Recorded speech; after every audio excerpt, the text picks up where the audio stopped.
হ্যাঁ এভরিওয়ান, আসসালামু আলাইকুম। সবাই কেমন আছেন? আশা করি আল্লাহর রহমতে সবাই ভালো আছেন। আলহামদুলিল্লাহ, আমিও আপনাদের দোয়াতে অনেকটাই ভালো আছি। আজকেও একটি নতুন ব্লগ শেয়ার করতে যাচ্ছি। আশা করি স্কিপ না যারা পুরো ভিডিওটা কন্টিনিউ করার চেষ্টা করবেন। কোথাও কোনো অংশ আপনাদের কাছে একটু হলেই ভালো লাগবে। সকাল সকাল ছেলে ঘুম থেকে উঠে এখানে বারান্দাতে রোদের মধ্যে একটু খেলাধুলা করছে। তারপরে ওকে আমি করে নিয়ে চলে এলাম। ও এখানে দাঁড়িয়ে দাঁড়িয়ে কি জানি একটা করছে। তারপরে ওকে বলছে তুমি এদিকে এসো, ও তো আসবে না। সো এখানেও একটু খেলাধুলা করছে। মাশাল্লাহ, আমার তো অনেকটাই ভালো লাগছে, খেলাধুলা করছে আর এখানে ও একটু দুষ্টামি করছে। তারপরে আমার সকালকুর বাসি কাজ সবগুলো আমি কাজ সেরে নিয়েছি। বিছানা গুছানো সবগুলো আমার কমপ্লিট।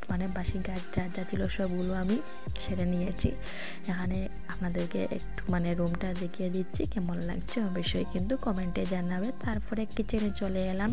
সকালকুর বাসন যা যা জিনিসপত্র আছে আমি সবগুলো ধুয়ে নিয়েছি। কাপড় চোপড় যা যা আছে। এখানে একটা বিছানা আছে, আমি কালকে ধুয়ে নেব, আজকে আর ধুয়ে নেব না। আজকে অনেকটাই ঠান্ডা লাগছে আর আমাদের এখানে দুদিন ধরে অনেকটাই বৃষ্টি হয়েছে, তার জন্য অনেকটা কাপড় চোপড় বেরিয়ে গিয়েছে। এখানে সবগুলো কাপড় আমি মিলিয়ে দিয়েছি।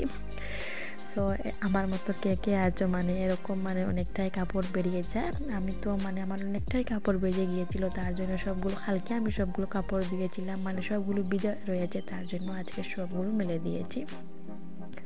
তারপরে আপনাদেরকে বলছি যে আজকে অনেক দিন পরে রোদ উঠেছে। তারপরে শীতের মধ্যে ছেলেকে নিয়ে একটু বাইরে হাঁটাহাঁটি করছি। এই রোদের মধ্যে হাঁটতে অনেকটাই ভালো লাগে। আর আমার ছেলে এখানে হাঁটছে ও যে কি বলবো তোমাদেরকে। তারপরে ওকে নিয়ে বাড়ি চলে আসছি। আর ও তো কি যে করবে নিজেই বুঝতে পারছে না। ও তো হাঁটছে। তারপরে আপনাদেরকে একটু ক্ষেতটা দেখে দিব। জমিতে অনেকটাই আমরা চাষ করেছি। আর এখানে কুমড়োর গাছ আছে, ছোট্ট একটা কুমড়ো দেখা যাচ্ছে। তারপরে এখানে ধনেপাতা, আপনাদেরকে বলেছিলাম যে আমাদের এখানে অনেকটাই না কিছু কিছু বৃষ্টি হয়েছে আর এখানে ধনেপাতা ছিল। তারপরে কি সবজি আপনাদেরকে একটু একটু ফরাস গাছ, তারপরে লাইয়ের পাতা সবগুলো দেখিয়ে দিচ্ছি। তারপরে এখানে মটরশুঁটি গাছ আছে, এখানে একটু দেখিয়ে দিচ্ছি। তারপরে ফরাস গাছ, এরকম অনেকটাই এখানে গাছ আছে। ফরাস গাছে ধরে গিয়েছে, একটু আপনাদেরকে দেখিয়ে দিলাম।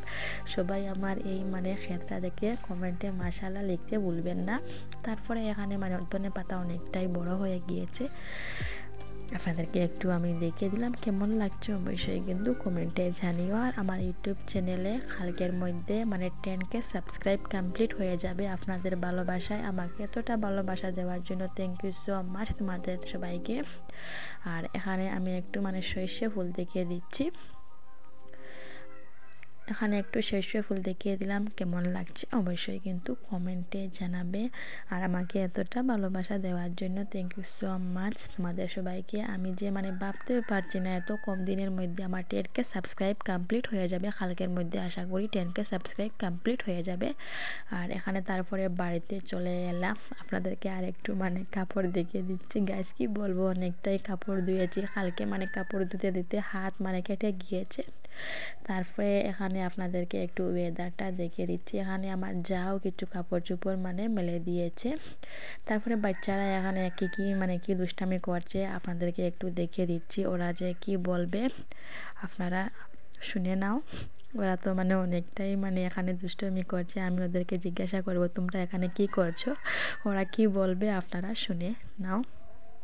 কিতা করডাই না আমরা কাম করডাই কিতা কাম করডাই এটা হারাই গেল রিসাদ বাদে জল আইতো না।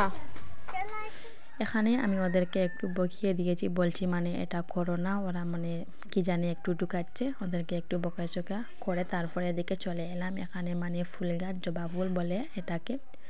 সো এখানে একটু জবা ফুল আপনাদেরকে দেখিয়ে দিচ্ছি। গাছের মধ্যে অনেকটাই জবা ফুল ধরেছে। আমার তো জবা ফুল অনেকটাই ভালো লাগে। তারপরে আপনাদেরকে একটু এখানে জবা ফুলগুলো দেখিয়ে দিচ্ছি, কেমন লাগছে অবশ্যই কিন্তু কমেন্টে জানাবে। তারপরে এখানে শিমের গাছ, অনেকটাই শিম ধরেছে গাছের মধ্যে, ক্যামেরায় ভালো করে আসছে না। তারপরে আপনাদেরকে একটু একটু করে দেখিয়ে দিচ্ছি, অনেকটাই মানে ফুলও দিয়েছে আর অনেকটাই শিম ধরেছে। এটা আমার শাশুড়ি মায়ের মানে নিজের হাতে মানে গাছগুলো লেগেছিল, মানে অনেকটাই শিম ধরেছে। তারপরে এখানে অনেক বড় একটা মানে কুমড়ো ধরেছে, কুমড়ো না মানে লাউ, অনেকটা মানে অনেক বড় হয়ে গিয়েছে। আর আমার যা মানে কি দিয়েছে দেখো, বাঁশ দিয়ে মানে কীরকম ওটাকে মানে আঁকড়ে রেখেছে।